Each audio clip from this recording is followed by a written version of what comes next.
지금 북한의 미사일 발상은 지난 시기와는 다른 새로운 이제 특징을 가지고 있습니다. 우선 지난 시기에 북한이 미사일 발사를 하더라도 이렇게 한미 연합 훈련이 이렇게 할 때에는 북한이 맞대응을 하지 않았거든요. 그런데 이번에 보세요. 지난번 우리 레이간 항공모가 들어왔을 때도 맞대응을 했고, 이번엔 지금 비질런트 지금 스톰 훈련이 하는데도 바로 했는데, 그것도 바로 NLL을 지금 넘어서 울릉도 쪽으로다가 지금 우리 이남 쪽에 와서 떨어졌는데, 분단 이후에 이게 지금 처음 있는 상황입니다. 명백한 건 뭔가면 북한이 자기가 하고 싶은 이를 위해서는 자고 우면하지 않는다는 걸 알 수 있어요. 많은 전문가들은 북한이 시진핑의 3선 연임을 위한 중공산당 20차 대회 기간에 안 할 거다 이렇게 했음에도 불구하고 당대회 초반에 했고, 한미연합 훈련 기간에는 지난 시기에는 북한이 직전까지는 막 도발하다가 일단 시작하면 딱 숨 죽이고 있었는데 이번에 또 했고, 지금은 비질런트 스톰이라는 결국은 한미와 그 북한에 대한 공중 그 연습인데, 합동 연습임에도 불구하고 바로 그 지점을 향해서 지금 하고 있는 것은, 첫 번째로서는 핵에 대한 자신감이 생겼기 때문입니다. 우리는 이제 전술핵을 다 해서 한번 정말 맞짱 뜰까 이런 걸 과시하려고 하고, 두 번째로서는 북한이 이렇게 한다고 해도 비질런트 스톰이 아니라 비질런트 스톰의 할아버지를 데려와도 우리는 할 거야, 이런 거예요. 이 정도에 우리가 북한이 위축된다고 이런 자신감을 보여주려고 지금 하고 있거든요. 그래서 여기서 우리가 찾게 되는 교훈은 뭐냐? 우리가 지금 지난번에 레이간호와 같은 이런 항모가 들어와서 보여줌에도 불구하고 또 했고, 이번에 비질런트 스톰이라 해가지고 지어 일본 기지에서 B-35B와 같은 새로운 형의 비행기가 한반도에 처음으로 왔음에도 이렇게 하고 있는 거는, 지금이 확장 억제력으로서는 절대 북한을 억제할 수 없다는 걸 보여주고 있어요. 북한이 맞짱 뜨고 있고, 그래서 이제부터 우리는 정말 비상의 결단이 필요한 시점이 왔습니다. 지금 우리는, 제가 끊임없이 주장했지만, 윤석열 정부가 올라가서 지금 하고 있는 확장 억제력, 또 확장 억제력 범위 안에서 시행력을 높이는 그런 새로운 추가 조치만 가지고는 억제 기능을 이제는 못한다. 왜? 북한이 이렇게 했기 때문에. 그런 비상한 결단이 뭘까? 저는 우선 첫 번째로서 우리가 나토식, 오늘 내가 나토식 핵 공유와 같은 그런 추가적인 조치를 취해야 한다 이렇게 생각하고, 더 나아가서는 이제는 우리는 공포의 균형을 만들어야 됩니다. 공포의 균형을 만들자면 저는 이제는 우리도 핵무장의 길로 들어서야 된다. 핵무장한다고 해서 우리가 단번에 핵무기를 가지는 것도 아니에요. 상당히 오랜 세월이 필요합니다. 그래서 이와 관련한 국민적 공감대를 저는 얻어야 된다고 하고, 저는 보수라면, 지금 진보 쪽에서는 반대예요, 핵무장. 저는 보수라면 핵무장을 반대하면 안 된다고 생각해요. 우리가 아시겠지만은 자주국방이라는 건 우리 보수층에서 정말 존경하는 박정희 대통령이 처음 내놨던 이제 컨셉입니다. 그러나 그때 박정희 대통령 그런 원대한 구상을 가지고 있었지만, 대한민국의 힘이 너무 약해서 도중에 미국의 압력에 의해서 우리가 지금 거둬들였는데, 그때 당시 자주국방을 내놓던 그때 당시와 지금의 우리 대한민국의 위상은 완전히 달라졌어요. 우리는 이미 10대 경제 순위 안에 들어갔고, 그때 당시 대한민국이 미국에 대한 그 필요성을 놓고 보면 지금 저는 더 미국에게 필요한 시점이 되었다. 미중 갈등의 이러한 구조 속에서 우리의 대한민국의 효용성이 높아졌기 때문에 지금이야말로 우리가 저는 치고 나가야 된다. 저는 이렇게 생각합니다. 그래서 이제라도 우리는 우리 대한민국의 국민의 안보와 그 안전과 생명은 우리 자체로 지킨다는 그런 이제 박정희 대통령의 자주 국방 여기에로 빨리 우리가 이제 들어가야 되겠다. 그래서 물론 한미 동맹을 굳건히 하고 미국과의 확장 억제를 비롯한 이제 동맹을 강화하는 것도 중요하지만은 이제는 우리 자체로 이 문제를 돌파하겠다라는 그런 전 국민적인 의식을 갖는 것이 저는 중요하다고 생각합니다. 당연하죠. 지금 이번에 푸틴이 전술 핵무기를 사용하겠다고 언급했습니다. 이것은 NPT 체계의 근간을 흔드는 겁니다. NPT 체계에 의하면 핵 보유국이 비핵 국가를 향해서 핵을 쏘서도 안 되지만 핵무기를 가지고 위협도 하면 안 돼요. 이게 NPT의 근간입니다. 그럼에도 불구하고 이번에 푸틴은 위협을 해서요. 무력 통일론을 배제하지 않았어요. 이건 결국은 뭐냐. 필요하다면 가용할 수 있는 모든 수단을 다 하겠다는 건데 이것도 대단히 위험한 거거든요. 그러면 두 핵 보유국이 이렇게 핵 산용 언급을 하고 있는데 여기에 플러스 알파로 김정은도 얼마 전에 핵무기를 법제화했거든요. 핵 선제 사용을 완전히 법제화했습니다. 길을 열어놨거든요. 그래서 지금 이렇게 미중 갈등, 또 미국과 러시아의 갈등, 또 최근에 미국이 동북아시아에서 러시아와 중국이라는 두 핵보유국과 마주서 있는 이런 아주 새로운 양상을 이 틈새를 지금 김정은이가 파고들고 있는 거죠. 그래서 얼마 전에 미국에서 핵 태세 검토 보고서 NPR을 발표했는데 거기에 이런 내용이 나옵니다. 동북아시아에서 러시아와 중국이 이렇게 공개적으로 노골적으로 무역 사령을 언급하고 있는 조건에서 과연 미국의 억지력이 핵이 억지 기능을 수행할까 이런 억지의 딜레마에 빠졌다라고 미국 NPR 핵태세 보고서에서 지적했습니다.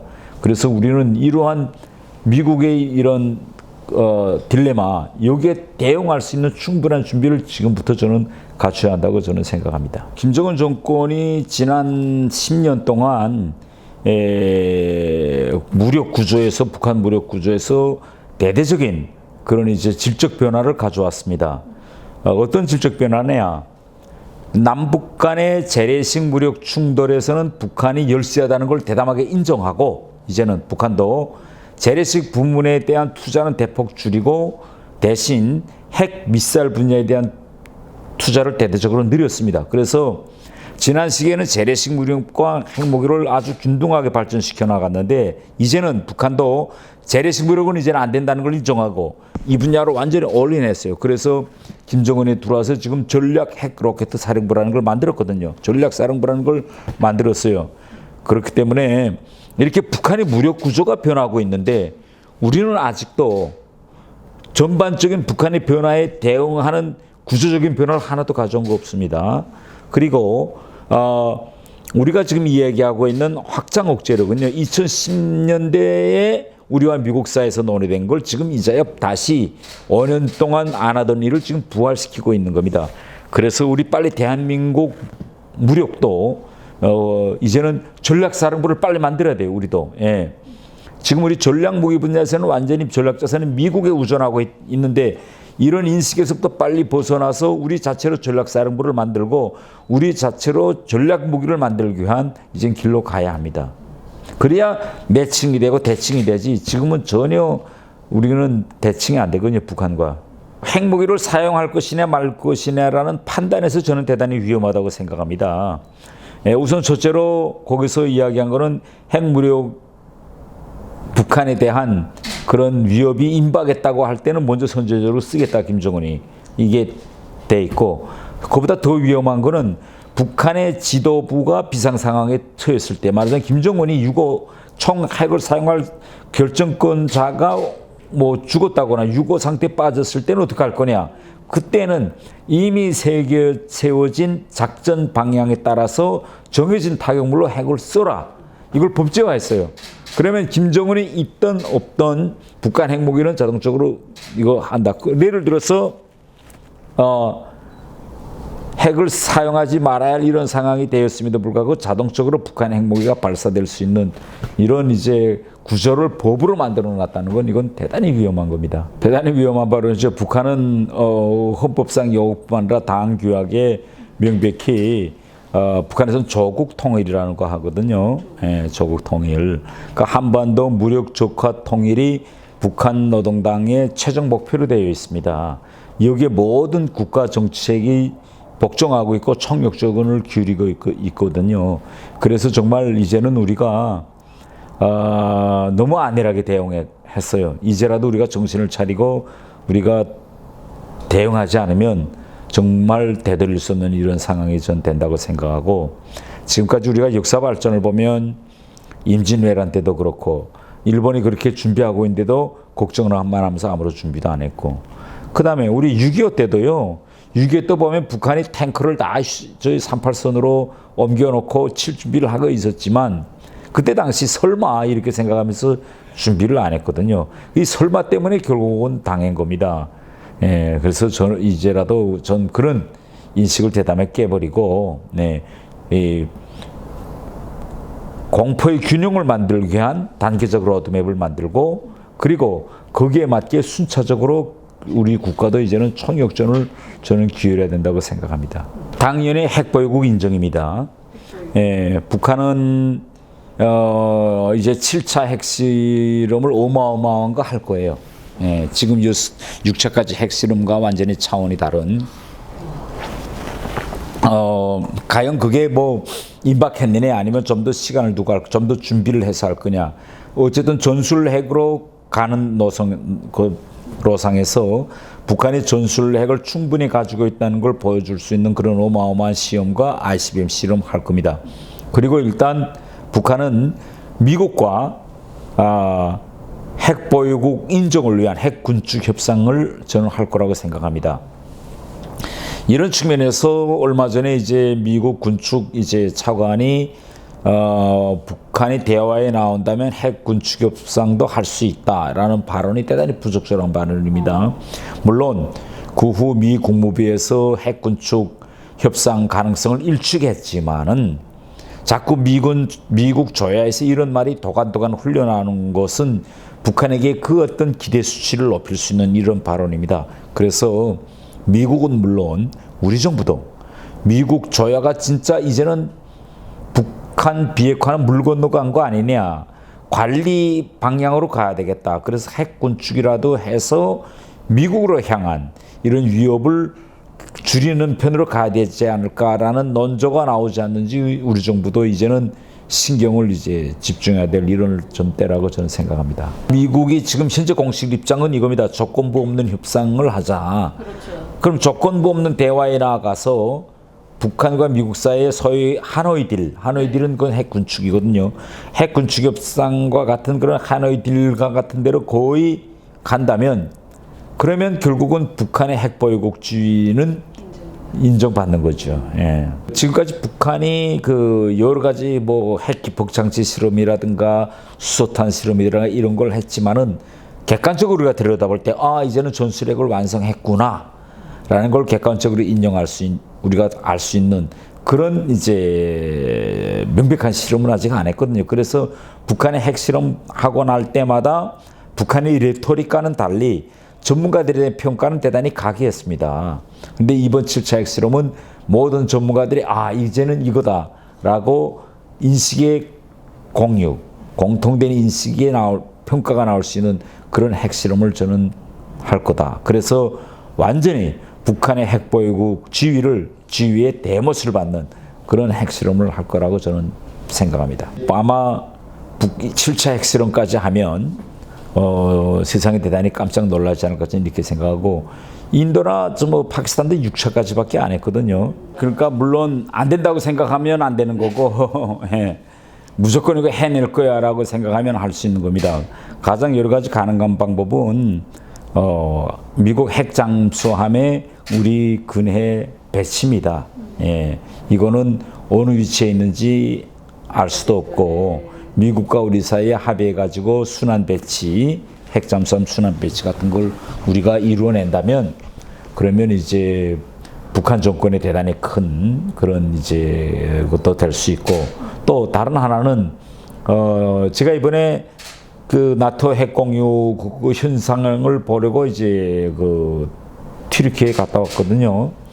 그러면 이게 우리나라에 미국 전술핵이 왔다라고 하면 이제부터는 이스라엘처럼 우리도 핵무력의 전략적 모호성을 유지해야 됩니다. 전술핵이 어디에 있느냐 이거 비밀을 붙여야 돼요. 뭐 미국 규제에 있느냐 아니면 뭐 청주의 규제 이걸 그래서 미국 전술 핵무기에 대한 전략적 모호성을 유지해서 북한도 모르고 우리 국민도 모르고 어디에 있는지 이렇게 해가지고 우리가 때로는 유럽처럼 핵 투발 연습도 한미가 같이 해야 돼요. 이번에 유럽에서 푸틴이 핵무기를 쓰겠다 이렇게 했을 때 유럽은 거기에 겁을 먹고 뒷걸음친 것이 아니라 10월 17일부터 30일까지 스테드파스트 눈이라는 핵 투발 연습을 했거든요. 근데 미국만 하면요. 미국이 혼자서 핵 투발 연습 우리처럼 지금 미국 전략 자산이 들어왔다 나갔다 이러면 북한이 보건대는 저 미국만 강하게 위협을 줘서 딱 견제하면 되겠네라고 했는데 이제 우리 공군과 미국 공군이 같이 핵 투발 연습도 하고 이런 모습을 자꾸 북한에 보여주어야 북한을 위축시킬 수가 있어요. 이번에 유럽도 14개 나라의 항공기 60대가 동원됐거든요. 그래서 모든 문제를 잡고 저는 그겁니다. 이제는 인식의 전환을 할 때가 됐다. 이제는 안 된다고 대지 말고 이걸 우리가 전 국민적 의지를 가지고 군 통수권자, 국가 원수가 이거 밀어붙여야 돼요. 다른 나라도 이스라엘도 그리고 전 세상에 핵 보유로 가는 길을 다른 나라들이 도움으로 간 나라는 단 한 나라도 없습니다. 다 독자 돌파예요. 당연히 그렇게 되면 결국은 미국은 그렇게 되면 한반도 비핵화라는 미국의 정책이 결국은 미국이 실패를 인정하는 거로 되거든요. 그런데 저는 여기에 대한 답변은 우리가 할 것이 아니라 대국들이 해야 된다고 생각합니다. 한반도 비핵화를 하겠다고 중국과 미국이 약속하고 지금까지 아무것도 이행 못하고 결국은 북한의 핵 능력만 더 증가됐어요. 그러면 우리도 당당히 이제는 대국들한테 계속 대국들의 그러한 정책만 믿고 갈 수는 없는 상황이기 때문에 저는 이제는 우리가 우리 목소리를 내야 된다. 언제까지만 계속 중국과 미국의 한반도 비핵화 전략에 우리 운명을 맡겨놓을 거냐. 저는 이렇게 생각합니다. 튀르키예는 여기에 대해서 전략적 모호성을 유지하고 있습니다. 가령 이번에 스테드파스트 지금 훈련이 30일까지 끝났는데 그럼 튀르키예 공군이 거기에 갔느냐 안 갔냐 절대 이야기 안 합니다. 국회에서 야당이 물어봐도 절대 이거는 군사 기밀이다 모른다. 그다음에 튀르키예에 미국 전술 핵무기가 있느냐 없느냐 이것도 NCA인데 이거는 국가의 중요한 안보 상황이기 때문에 공개할 수 없습니다. 그래서 이런 나라들은요, 이거 대단히 중요한 문제이기 때문에 다 전략적 모호성을 우리 사드 성주 기지에 배치하고 어디에 있다는 것까지 그렇게 다 국민들한테 알려주는 이런 안보관을 가진 국가는 이 세상에 없습니다.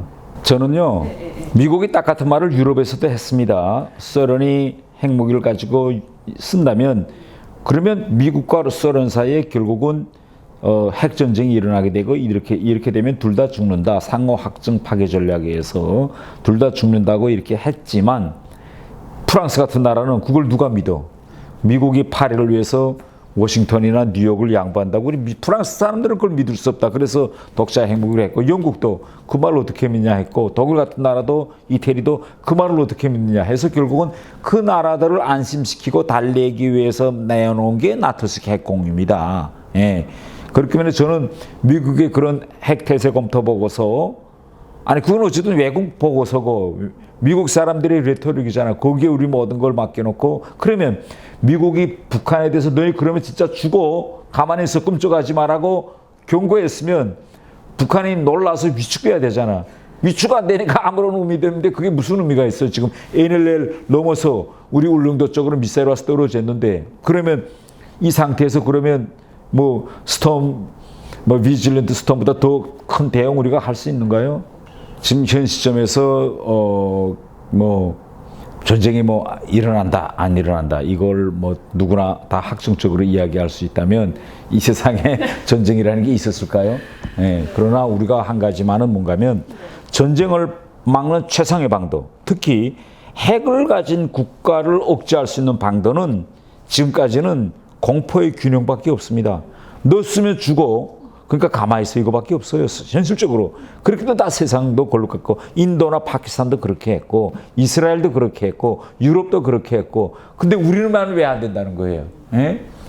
그보다 더 좋은 방도가 있었으면 만약 확장 억제력으로서 핵전쟁을 막을 수 있었다면 당연히 유럽도 그런 걸 했을 거고 아니 이스라엘은 그럼 왜 핵을 냈을까요? 그럼 미국이 아랍 나라들이 너는 이스라엘 공격하지 마. 공격하면 미국의 확장 억제력을 가동시켜서 아랍 나라들을 우리가 공격할 거네가 가만히 있어. 그럼 아랍 나라도 가만히 있었겠죠. 그러나 이스라엘은 그거 미국의 핵 우산을 믿질 않고 아니 유대인들이 얼마나 미국하고 가까이 미국은 유대인들이 지고 있는 나라임에도 불구하고 미국의 핵 우산을 믿지 않고 자체로 했거든요. 그러니까 저는 이 지금 더 들켜보면 뭐 박정희 대통령의 그 자주 국방 그게 벌써 박정희 대통령이 그때 오늘과 같은 상황을 다 내다보고 그런 거대한 전략을 내놨지만 당시 우리 대한민국이 처해 있는 상황으로서는 미국의 압력을 이겨낼 수가 없었죠. 그러나 지금 이제는 우리가 세계 10대 경제 강국이고 모든 지표들에서 우리가 앞서 나가고 있기 때문에 이제는 당당하게 얘기해야 되고 현실적으로 한반도 비핵화에 미국의 전략과 중국의 전략이 다 실패했잖아요.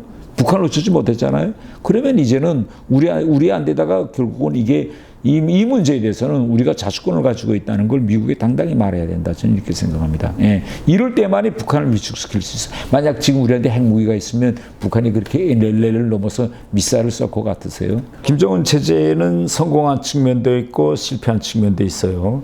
성공한 측면은 결국은 핵 무장력 고도화에서는 성공했지만은 북한 주민들을 잘 먹고 잘 살게 해주겠다는 그런 경제적 목표는 결국 아무런 진전도 이루어내지 못했고 또 김정은이가 올라가서 한류의 유입을 막겠다고 했지만은 이것도 막지 못했고 그래서 이제 실패와 성공과 실패가 저는 이제 동시에 이런 존재하는 그런 시스템이고 앞으로 향후 저는 북한 정권의 미래가 없다고 생각해요. 미래가 없는데 단 북한 정권이 결국은 무너질 때까지는 아직도 상당히 오랜 시간이 저는 갈 것이다. 이 기간 동안에 우리가 평화를 어떻게 잘 관리하느냐. 평화를 잘 관리하려면 결국은 우리 자체의 그러한 독자적인 억지력을 가져야 된다. 저는 이렇게 생각합니다. 아마 암암리에 중국으로부터 많은 그런 무상 경제적, 재정적 지원이 저는 있었다고 봅니다. 중국의 지원이 없었더라면 북한은 존재할 수가 없어요. 북한은 중국이라는 한 나라의 무역의 90%를 의존하고 있는데 국경을 완전히 봉쇄했거든요.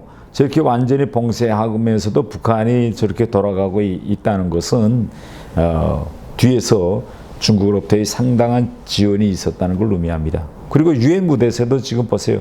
중국과 러시아가 북한을 노골적으로 지지하고 있잖아요. 이런 도발을 계속 이어가고 있는데도. 그래서 좀 최근에 국제정세 발전, 뭐 우크라이나 전쟁이라든가 또 대만 해협에서의 긴장 위기라든가 이런 틈새를 김정은이가 아주 잘 활용하고 있죠.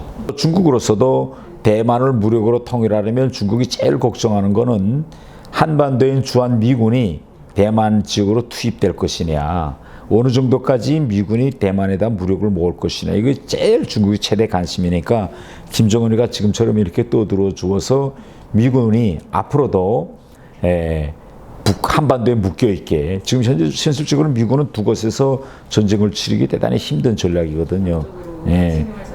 그래서 미국이 두 개 전쟁을 동시에 수행할 수 없는 그런 상황이라는 걸 중국도 다 알고 있기 때문에 중국도 김정은을 활용하고 있고 또 김정은은 또 시진핑을 활용하고 있고 이렇게 서로 호상 이용해 먹는 이런 지금 전략으로 가고 있다고 봅니다.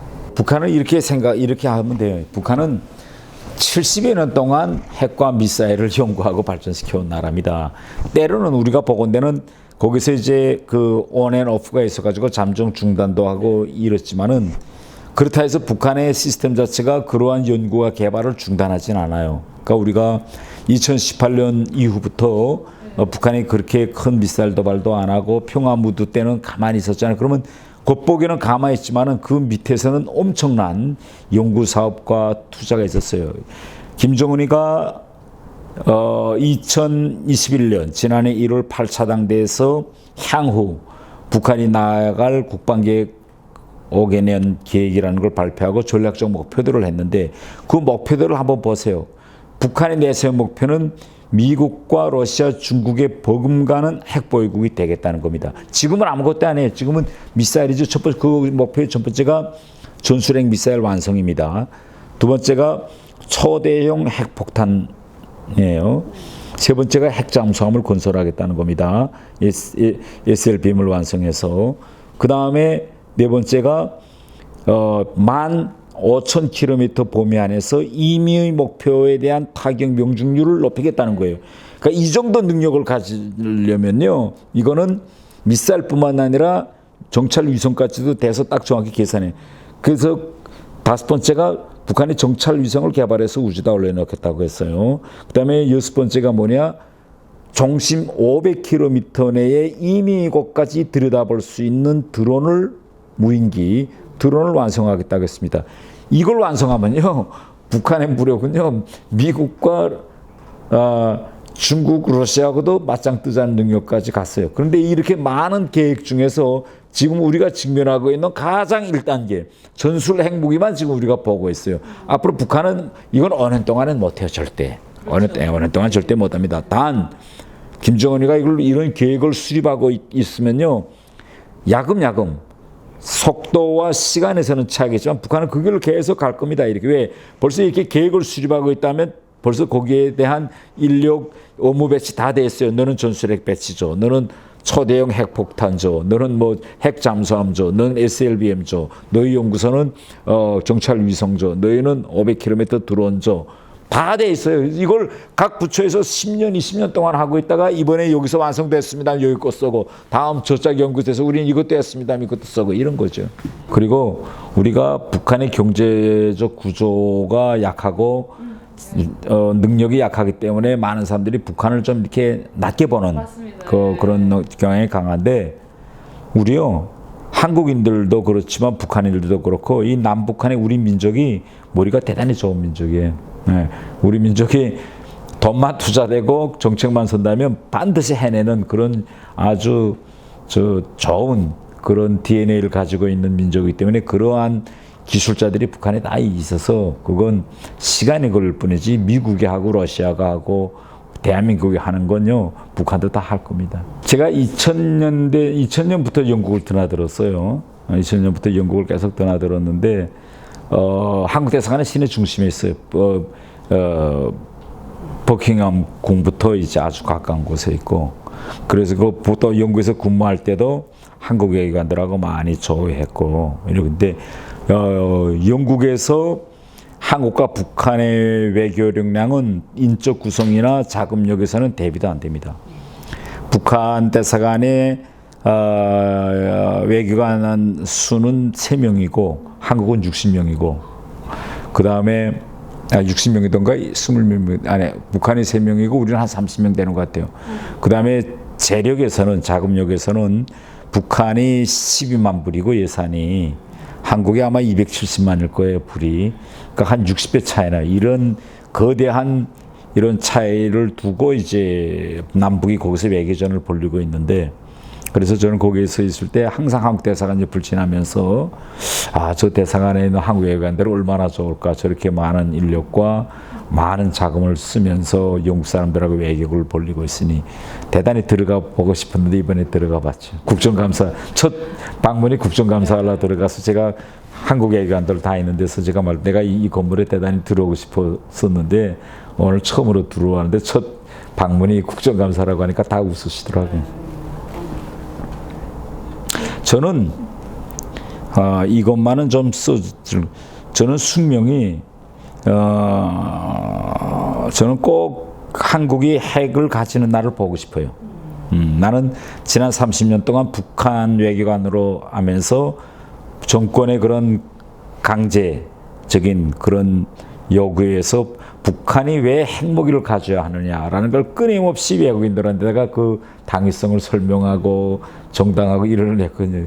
내가 남은 여생은 우리가 한국이 왜 핵무기를 가져야 하는 걸 끊임없이 외국인들과 우리 국민들에게 알려서 우리가 핵을 가지는 그래서 그 핵보유국이 되는 걸 보는 것이 제 꿈입니다. 저는 이 대한민국에서 국회의원, 특히 이거 탈북민 출신으로서 제가 국회의원도 하고 지금은 우리 당, 우리가 여당인데 여당의 국제위원장, 그 다음에 외교통일연의 간사, 이렇게 매우 짧은 기간이지만 북한 출신으로서는 차마 할 수도 없었던 이런 일들을 많이 지금 하고 있어서 제가 여기서 좋은 그런 정치인으로 또 이렇게 대의제 민주주의 이런 작동 원리라든가 구조 이런 거를 좀 북한의 엘리트층과 지도층이 많이 들여다보고 우리 남과 북이 결국은 자유민주주의 체제와 시스템으로 갈 수 있도록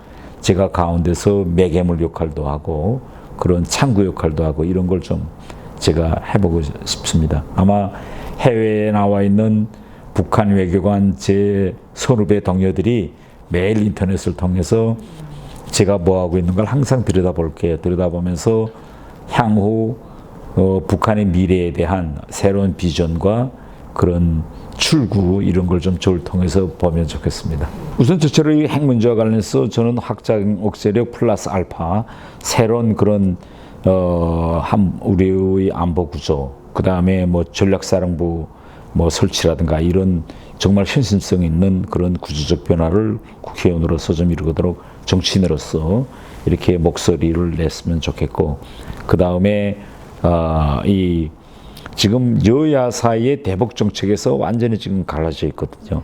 그래서 여야가 서로 협치해서 이제는 정말 현실적인 그런 이제 대북 정책을 마련하고 거기에 이제 공통된 인식을 가지고 이제는 가야 되겠다. 이념적인 대북 정책에서 좀 우리가 탈피할 수 있도록 좀 적극적으로 활동할 계획입니다. 야당 의원들하고도 많이 만나고 아직도 뭐 많이 익숙은 많이 했지만 아직도 한국에 대해서 뭐 궁금하고 알고 싶고 또 내가 지난 시기에 몰랐던 그런 새로운 점들도 그저 매일 알아가고 그러니까 하루하루가 저한테는 대단히 큰 학습의 기회입니다. 다른 건 뭐 없을 것 같아요. 저는 정말 이제는 우리 국민들이 이 안보 문제에서만은 좀 이제는 우리의 안보는 우리가 챙기자. 너무 미국만 믿는 이런 경향에서 좀 탈피해서 정말 우리 박정희 대통령이 생각했던 것처럼 우리 안보는 우리가 지켜야 된다는 그런 좀 국민적인 공감대를 빨리 좀 만들었으면 좋겠다고 생각. 이제는 우리가 능력도 있고 기술도 있고 다 있거든요. 결심만 하고 좀 시초에는 힘들겠죠. 미국의 제재도 있을 수 있고. 그러나 이 세상에 핵무력을 만들면서 그런 난관을 겪지 않은 나라는 하나도 없어요. 다 그걸 이겨내고 앞으로 나갔거든요. 우리 보수도 대단히 그 정책적으로 전략적으로 이제는 새로운 방향으로 가야 돼. 제가 아까도 이야기했지만은 핵무장을 반대하면 보수가 아니다. 이런 좀 구호도 좀 저는 들고 나가야 된다고 생각해요. 예. 이게 우리와 보수의 차이지. 국방은 우리다. 자주국방 이런 구호를 들고 저는 보수가 나가야 된다고 생각합니다.